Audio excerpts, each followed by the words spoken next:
Bonjour, nous allons introduire l'un des concepts les plus importants dans la programmation objet-orientée, qui est le concept de classe.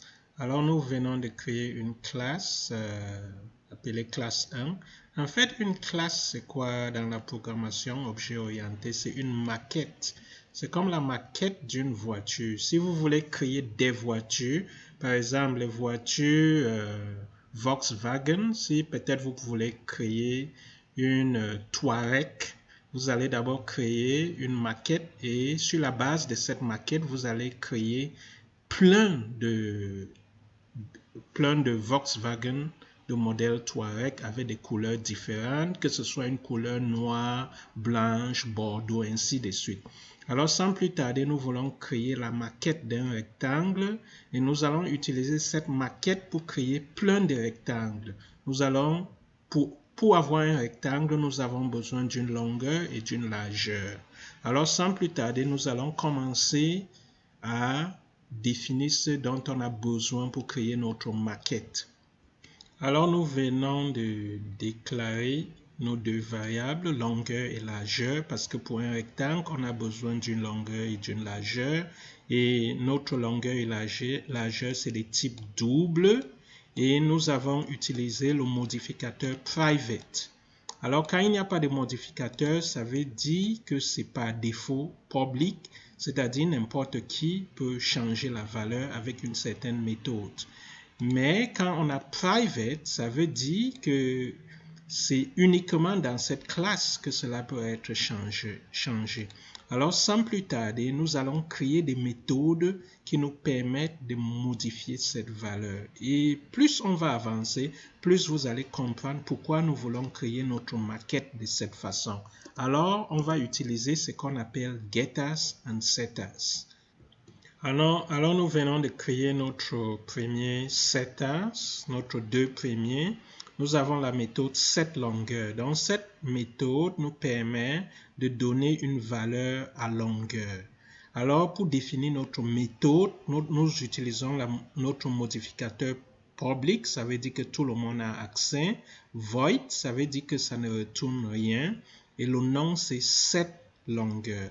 Alors, par défaut, on utilise toujours cette façon de donner des noms. Donc, c'est set. Si c'était couleur, on devait dire set couleur.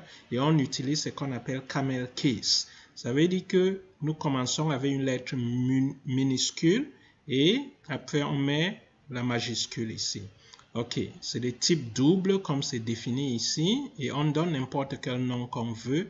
Et ici, à l'intérieur, longueur, la valeur de longueur sera initialisée avec long. Donc, nous avons longueur, c'est ici à l'intérieur que nous obtenons la valeur à l'aide de ça. Nous faisons la même chose ici avec largeur. Donc, c'est avec la méthode setLongueur et setLargeur que nous pouvons changer la valeur de longueur et largeur.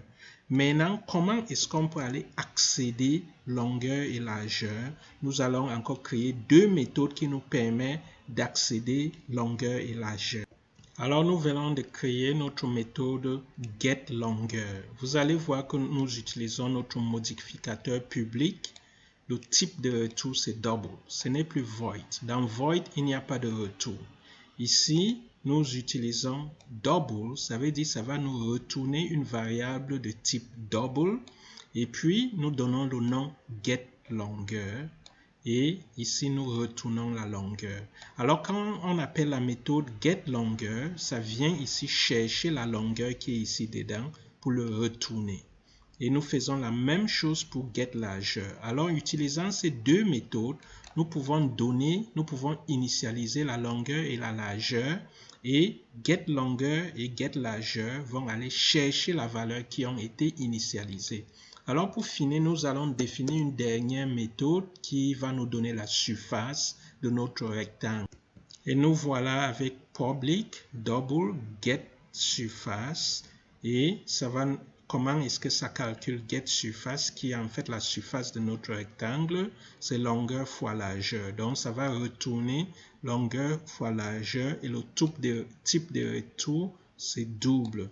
Alors, nous venons de finir avec notre maquette de rectangle Donc, chaque rectangle a une longueur, cela a une largeur et chaque rectangle a une surface.